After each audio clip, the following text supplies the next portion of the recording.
Oi, turminha, tudo bem com vocês? Olha a tia Rafaela aqui novamente para mais uma nova aula de português. E hoje nós vamos estudar um novo conteúdo, pronomes. E o que são pronomes, tia? Pronomes são palavras que substituem o nome ou o substantivo. Os pronomes podem estar no singular ou no plural. Os pronomes no singular são eu, tu, ele, ela e você. Já os pronomes no plural são nós, vós, eles, elas e vocês. Esses pronomes são chamados de pronomes pessoais, porque se referem diretamente às pessoas. Primeira pessoa, no caso, eu, primeira pessoa, quem fala, no caso, eu no singular e nós no plural. Segunda pessoa, com quem se fala, tu no singular e vós no plural. E a terceira pessoa, de quem se fala, ele e ela no singular e eles e elas no plural. Crianças, agora vejam os exemplos que tia Rafaela vai colocar para vocês. Vamos substituir os nomes das frases por pronomes. Vamos lá? Roberto e Carlos são amigos. Como é que nós podemos substituir? Por qual pronome? Nós podemos substituir os nomes Roberto e Carlos. Muito bem, eles são amigos. Outra frase, Ana e eu iremos ao parque. Como é que nós podemos substituir esses nomes? Ana e eu. Nós podemos substituir os nomes pelo pronome nós. Nós iremos ao parque. E a outra frase, Bruna faltou a aula para ir ao médico. Como é que nós podemos substituir o nome Bruna por qual pronome? Ela, muito bem. Ela faltou a aula para ir ao médico. Espero que tenham entendido. Qualquer dúvida, estou à disposição. Tem um livro integrado, tem uma atividade lá no livro integrado para vocês praticarem na página 106. Na nossa aula de matemática, nós vamos estudar medidas de capacidade. O que é capacidade? Capacidade é o volume interno de um recipiente, ou seja, quanto de líquido eu posso colocar nesse recipiente. Para medirmos a capacidade de um recipiente, nós usamos a unidade de medida chamada litro, representada pela letra L. E se quisermos medir quantidades menores, como perfumes, remédios, cosméticos, nós utilizamos o submúltiplo do litro, que é o mililitro, representadas pelas letras M, L. Então, 1 litro é igual a 1000 mililitros ou 1000 ml. A metade de 1 litro equivale a 500 ml ou meio litro. Se nós dividirmos 1 litro em 4 partes iguais, nós encontramos 1/4 ou 250 ml. Nós só podemos medir a capacidade de produtos líquidos como suco, água, vinho, gasolina, entre outros. Vamos observar essa garrafa. Veja essa garrafa. Qual é a capacidade desse recipiente, dessa garrafa? 1 litro. A capacidade dela é de 1 litro. Dessa garrafinha de água, qual é a capacidade dela, desse recipiente? 500 ml, ou seja, a metade de 1 litro ou meio litro. Olá, crianças! Hoje, na aula de Geografia, vamos falar um pouquinho sobre o comércio. O comércio é a atividade que movimenta diferentes produtos com uma finalidade lucrativa, através da troca, da venda ou da compra de mercadorias. Podemos encontrar vários tipos de estabelecimentos comerciais, como lojas, shoppings, salões de beleza, restaurantes, farmácias, padarias, dentre outros, cada um mantendo um tipo diferente de atividade. Para que possa funcionar dentro das normas da lei, é importante que o comerciante Cadastre sua empresa nos órgãos da prefeitura de sua cidade, onde receberá um número de CNPJ, que significa Cadastro Nacional de Pessoa Jurídica. Com esse registro, sua atividade comercial fica regularizada, devendo cumprir com o pagamento de impostos ao governo. Os donos dos comércios são mais conhecidos como comerciantes e os empregados desse ramo são chamados de comerciários. No comércio, existem vários setores que abastecem uns aos outros. A zona rural ou campo abastece a zona urbana, que são as cidades, de produtos agrícolas como frutas, verduras e vegetais, com produtos da pecuária também, como as carnes e os minérios. Por outro lado, os moradores da zona rural compram os produtos industrializados nas cidades, como roupas, sapatos, remédios e vários outros. O comércio pode ser também do tipo atacadista, vendendo o mesmo produto em grandes quantidades. Nesse caso, o comerciante reduz o preço das mercadorias como forma de premiar o comprador, em razão do tamanho da venda. Existe também o comércio varejista, que é onde compramos nossas coisas. Nesse tipo de comércio, são vendidos produtos em pequenas quantidades e, portanto, sem a diminuição do preço.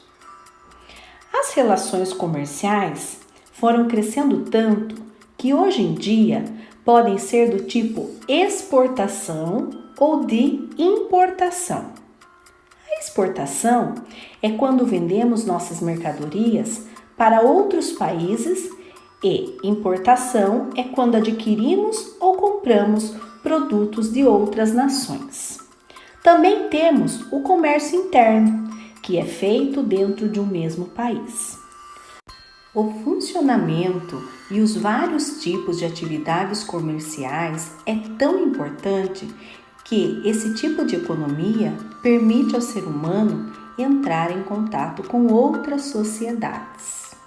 Olá, crianças! Na nossa aula de ciências vamos estudar um assunto muito interessante sobre saúde e doenças. Saúde é bem-estar. Devemos ter uma saúde física, mental e social.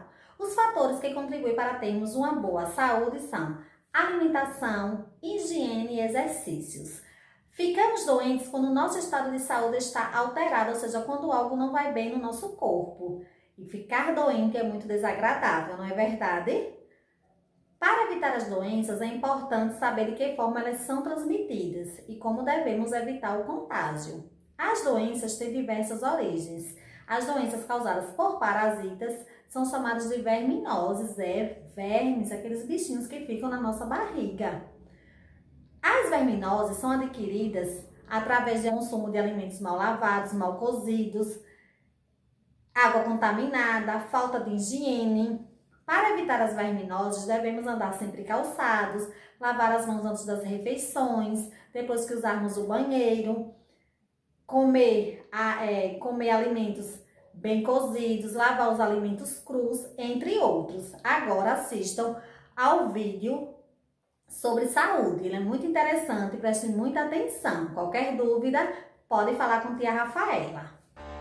Quem quer ter um corpo saudável, ágil, flexível para pular, correr, jogar bola e andar de bicicleta? Então, amiguinhos, eu, Dr. Esportes, Zé Gandula e Amarelinha, vamos ensinar a vocês as 3 regrinhas de ouro para mantermos o nosso corpo em forma e com boa saúde. A primeira é higiene. A segunda é boa alimentação. E a terceira, exercícios. A higiene é algo muito importante, por isso devemos estar sempre limpinhos e cheirosos. Afinal, quem gosta de ficar perto de alguém com cheiro ruim, roupas sujas e bafo de leão? Ninguém, não é mesmo? Além disso, a sujeira pode trazer muitas doenças, pois nela existem milhões de bichinhos muito pequenininhos, chamados germes e bactérias, e que nos fazem muito mal. Mas não se assustem, pessoal. Para dar um fim a eles, nós contamos com 2 amigos, a água e o sabonete. Então, minha gente, chuveiro neles! Mas após um banho gostoso, não se esqueça de se enxugar bem para evitar uma doença de pele chamada micose. Também não devemos nos esquecer de limpar os ouvidos, o nariz, os olhos e escovar os dentes 3 vezes ao dia. Outra coisa importante é lavar bem as mãos antes das refeições. E por falar em refeição, a minha amiga Lili, que é nutricionista, me ensinou que uma boa alimentação também é fundamental. Não é mesmo, Zé Gandula? Afinal, alguém já viu um carro andar sem combustível, como álcool ou gasolina? Não? Nem eu.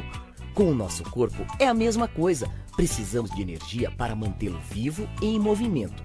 E o nosso combustível são os nutrientes, que são as vitaminas, as proteínas, as gorduras, a água, os carboidratos e os minerais. E sabem onde encontramos tudo isso? Nos alimentos. Alimentos que são energéticos, isso é, são os responsáveis pela produção de calor, energia e o movimento, como a batata, o macarrão, o arroz, os cereais, as farinhas, os doces, os açúcares, o óleo, o azeite e a manteiga. Mas não é só de energia que o nosso corpo precisa. Também precisamos construir e fortalecer os tecidos, ossos, nervos e músculos. E para isso são necessários os alimentos construtores, que são o peixe, o frango, os ovos, o leite, queijos, feijão, carne, soja, ervilha e lentilha. Mas agora vocês devem estar pensando, cadê as frutas e as verduras que todo mundo diz ser tão saudáveis? Para que elas servem? Bem, as frutas, as verduras e também os legumes são alimentos reguladores, quer dizer, ajudam a transformar os alimentos que ingerimos em matéria do nosso corpo, como sangue, ossos e músculos. Por isso, elas são fundamentais para a saúde. Então, pessoal, já deu para perceber que é importante comer vários tipos de alimentos para que o nosso corpo funcione direitinho, não é mesmo? Isso é o que chamamos de dieta balanceada.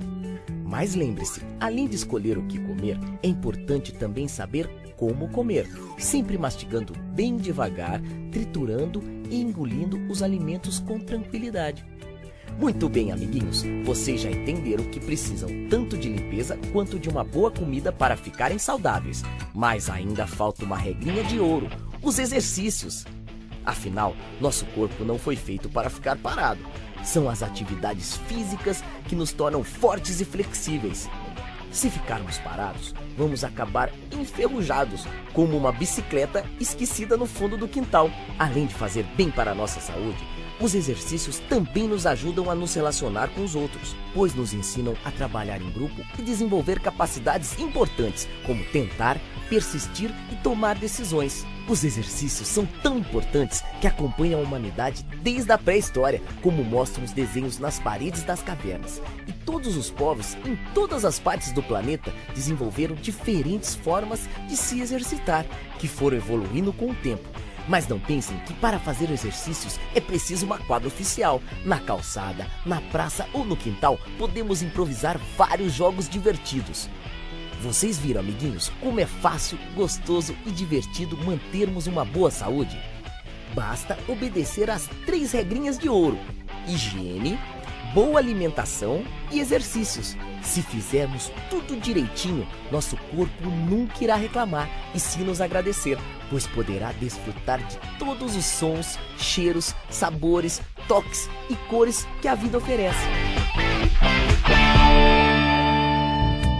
Crianças, na nossa aula de História, nós vamos dar continuidade ao conteúdo das bandeiras e à mineração, buscando encontrar muitas riquezas no Brasil e com o intuito de encontrar ouro, o governo português criou expedições exploradoras que foram chamadas de entradas e bandeiras. As entradas eram expedições organizadas pela corte portuguesa, que tinha como objetivo procurar minas de ouro e capturar indígenas para escravizados. Já as bandeiras não eram organizadas pelo governo português, e sim patrocinadas por comerciantes de São Paulo. Os integrantes das bandeiras eram chamados de bandeirantes. Em 1693, Os bandeirantes encontraram minas de ouro nas terras que hoje pertencem aos estados de Minas Gerais, Mato Grosso e Goiás. A cada notícia da descoberta do ouro, um grande número de pessoas se deslocavam para aquelas regiões, até então habitadas por indígenas. Foi de Minas Gerais que saiu a maior parte do ouro encontrado na colônia. Por isso, Minas Gerais se tornou a capitania mais importante para Portugal. E por que se tornou mais importante? Porque tinha mais ouro e consequentemente, dava mais lucro para a coroa portuguesa. O objetivo de Portugal sempre foi obter lucro, sempre explorar as nossas riquezas. Então, crianças, leiam, façam a leitura do conteúdo lá no livro integrado na página 385. Estude bastante, estou com saudades. Até a próxima aula. Beijos da tia Rafaela.